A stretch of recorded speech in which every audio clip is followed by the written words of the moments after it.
To begin using the import templates, click Settings and select Import-Export. Click the link for Import Templates download. Right-click on the zip file and extract the files to a relevant location. Open the template and begin entering information in the columns.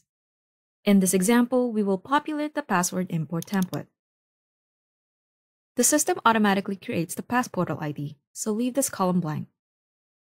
The credential is the credential type, which identifies the type of password such as email, firewall, Wi-Fi, or room access PIN. Enter a username and password. The password field must contain a value, otherwise the import will fail. Enter a description for the credential. The expires yes/no column relates to the rotation policy for the credential, which is the time frame for password reset or expiration. Yes toggles the rotation policy to on. The notes, URL, and folder columns are all optional.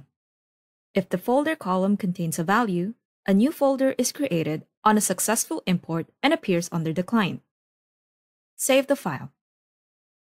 To upload the CSV file, return to the Import-Export page of Passportal site and either drag and drop the file into the Upload section of the page, or click Select Files and select the file to upload. The content of the CSV file appears. Click Import. Verify import status on the Import-Export screen.